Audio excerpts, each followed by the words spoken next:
This is the story of a young man who has chosen the right reward. Hussein was born in the city of Bukhara. At the time, it was one of the biggest cities of the world, where industry, trade, science, and culture flourished.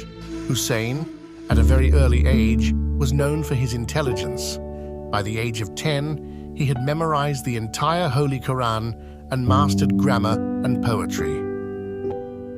As time passed by, he developed a keen interest in medical science. He soon began pursuing the books on medicine. By 16, he was already practicing as a medical doctor. His fame soon spread far and wide. The ruler of Bukhara at the time was Nuh ibn Mansur. One day, a strange illness struck him. While peacefully resting in the garden after lunch, he suddenly had a sharp pain in his stomach and collapsed.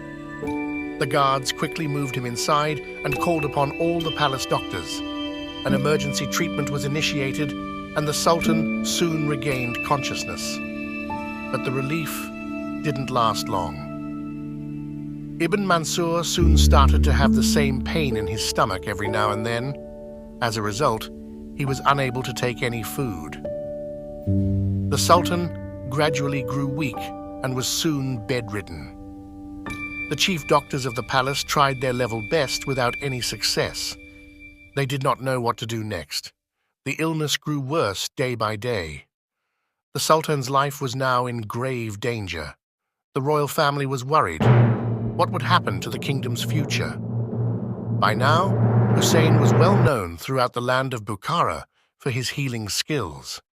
His services would soon be required at the palace. Not long after, the Sultan's soldiers arrived at Hussein's clinic with a message. The royal family had requested his service to heal the illness of Nuh ibn Mansur. Hussein set out to the palace immediately. The young man was welcomed there by the senior royal physicians and briefed about the Sultan's condition. He then met the ailing Nuh ibn Mansur in his bed. The once healthy body of the Sultan was now completely shivering in pain. Hussein stayed at the palace and started his treatment.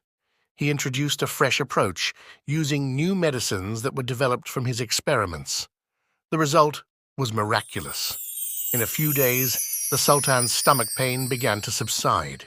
Next, the young doctor concentrated on nurturing the Sultan's lost health. Slowly but steadily, Nuh ibn Mansur regained his health. He felt a new lease of life in him. The royal family was finally relieved. After a long time, Nuh ibn Mansur presided over the court session in his palace.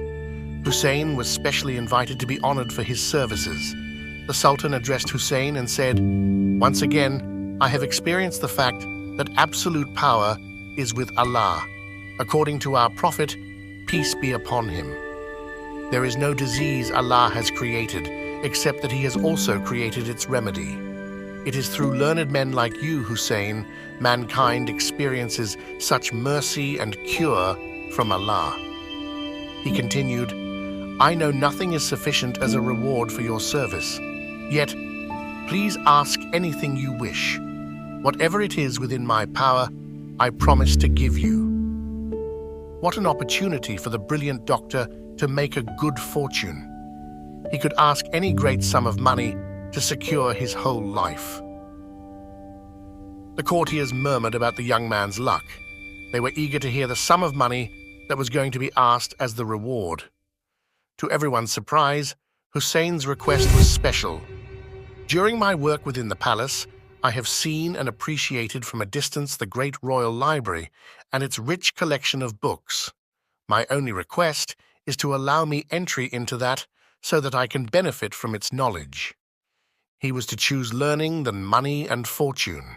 What happened next was narrated in the doctor's autobiography. The Sultan complied with my request. When I entered the library, I saw a large house with many rooms in it. In every room, there were boxes full of books. Every room had books on any one of the sciences. I never saw such a rich collection of books earlier or later in my life. I read those books and derived benefit from them and appreciated the contributions made by every scholar to his area of knowledge. The time that he spent in that great library for the next few years changed the life of Hussein. From a genius doctor, the young man grew up to become one of the greatest philosophers of all times. He was none other than Ali al-Hussein ibn Sina, also known by the famous name Ibn Sina. The choice he made was proven correct by his great achievements later in life. It was beyond anything any amount of money could ever buy.